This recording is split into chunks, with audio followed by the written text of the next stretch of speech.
I love plants, and initially, when I first started landscaping and planting out all the various garden beds that my wife and I enjoy at our current home, plants that draw pollinators were not on my radar. But now, observing all the different insects foraging and pollinating has really become one of my favorite activities, and it's a topic I've really become interested in. So today I'd like to share with you many of our best pollinator plant varieties. Okay, let's start here on this first bed that has several perennials and shrubs that have been excellent at drawing in various insects. First one up here is neon sedum. Now there are hundreds of different varieties of sedum available. I've noticed some are definitely better than others at attracting insects. But neon is one of the best with this vibrant, well, neon flower color. And autumn joy, probably one of the more widely grown sedums, is also an excellent one for drawing in the honeybees with this lighter pink flower. And here's a favorite, Matrona sedum. It's a taller variety that has a unique darker olive green leaf color. If you like sedum, and there are so many other varieties to pick from, I'll link to a couple earlier videos I posted where I highlighted both the sprawling or carpet sedums as well as many upright varieties. And even though it seemed like herbaceous perennials are more commonly mentioned when talking about pollinator gardens, there's also quite a few shrub varieties that are great. And this quickfire hydrangea, man, it's one of the best that I've found. I just love it when this shrub begins to flower. It's so much fun to watch all the different insects that come in here. I was so fascinated with this, I decided to record quite a bit of the activity in slow motion.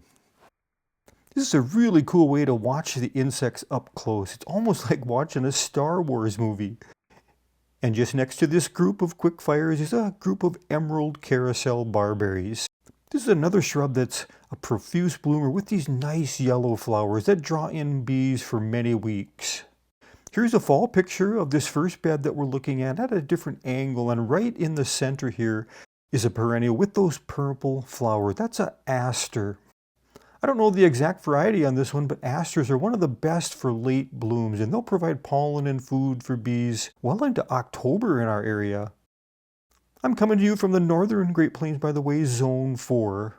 And if you're looking to add pollinator plants to your gardens, that's one of the most important things to consider. Make sure you have a wide variety of plants that are going to be in bloom at different times of the year throughout all the seasons. And the next up is a favorite that I sourced from Gerton's Nursery, some native perennials they had for sale in their wholesale division. I'm guessing these next few we'll talk about were grown from seeds. Okay, this one here is ironweed, and I tell you what, if you're not growing this, you really have to see if you can find this one. Just wow, it's bringing in so many different insects with that nice purple flower color. This has definitely become one of my favorite perennials. And another one from that native line, the Culver's Root. It's got a really interesting tubular white flower that blooms from the bottom up.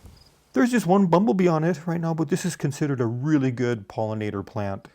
And I can't wait to share these next two with you. Again, from that native strain purchase at Gerton's, we're going to look at a couple blazing stars. Look at those bright purple flower spikes. This is prairie blazing star. Isn't that something? It's starting to get some nice size to it now and bring in more and more pollinators each season, but not like its cousin. Yeah, if you like butterflies, you're going to want to grow the meadow blazing stars. Look at this one. I'm going to need to move a bench over here next summer. I spent a lot of time watching these this year.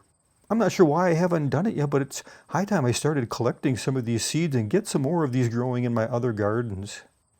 Now, more commonly, the blazing star varieties you're going to find at garden centers, or other perennials for that matter, have been through breeding programs and selected perhaps for a more compact size or longer bloom periods. But after going through breeding programs, perennials may not be as effective at drawing in pollinators. That quality can sometimes be lost. Esther McGinnis from North Dakota State University brought that to my attention in one of her seminars that I attended a while back. This is a publication she co-authored on the subject of pollinator gardens. I found it really informative as it had tips for planting, bee identification guides, and dozens of plant recommendations for spring, summer, and fall blooms. I'll link to it in the description box below, or you can grab that link from my website, gardenhike.com. Okay, I feel like we've only scratched the surface so far, but before we move along, I want to mention a couple of trees. The honey locusts have what's considered an insignificant flower, as it's not real showy, but the bees sure like it. This is the northern acclaim variety, one of the hardiest varieties you'll find. And the lindens are also called basswood, and they're known for having a spring flower with a powerful perfume scent, and they're also great for drawing in the bees.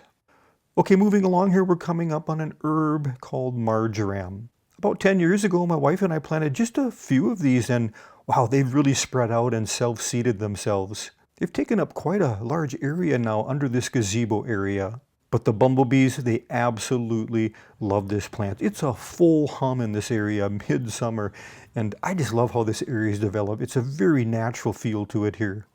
Sea holly, this is an interesting little perennial that, like the ironweed we looked at, this one really draws in a wide variety of insects. Another one that's great for bumblebees and butterflies is a plant that can reach as high as upwards of 6 to 8 feet. This one is called Joe Pyeweed, one of my favorite late season bloomers. Beautiful flower on this one here.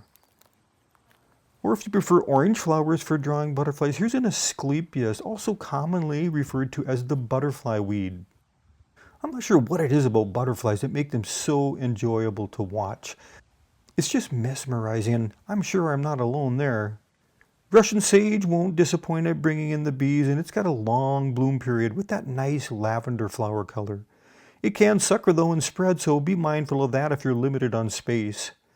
And salvia, this is one of the tougher perennials out there. It's another sage, but it's great at bringing in the pollinators in late spring to early summer. There's many different varieties available in different shades of blue, as well as a few white flowering varieties. Catmint, like salvia, it's another really tough perennial for us northern gardeners and very reliable for attracting pollinators. Monarda, or bee balm as it's often called, well, it's a balm to the bees.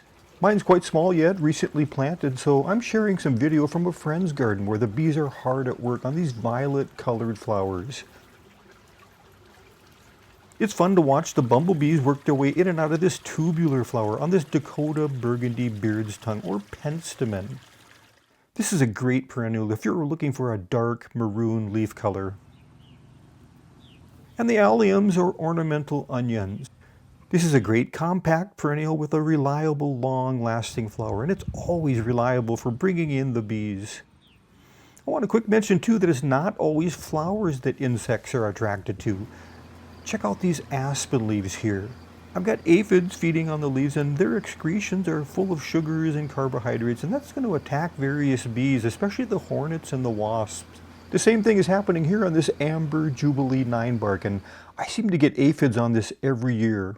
But I leave them alone, and rather than drawing in a lot of bees here, it's the ants that get involved, harvesting those excretions, or honeydew as it's also called. So whenever possible, try to avoid spraying insecticides so we can protect these small ecosystems. I'm sure one of the reasons I've become more interested in pollinator gardens is because my wife and I have been managing a small beehive now for a few years, and we're always curious as to what plants they're attracted to. I'll be honest, after putting this video together, I'm more excited than ever to add more pollinator plants. If you'd like to take a closer look at many of these plant varieties I've covered here, head over to my Garden Hike website, and I'll have additional photos and comments on many of these great plants we looked at. That's all for now. Thanks for stopping by. Can't wait to share with you again soon. Next video.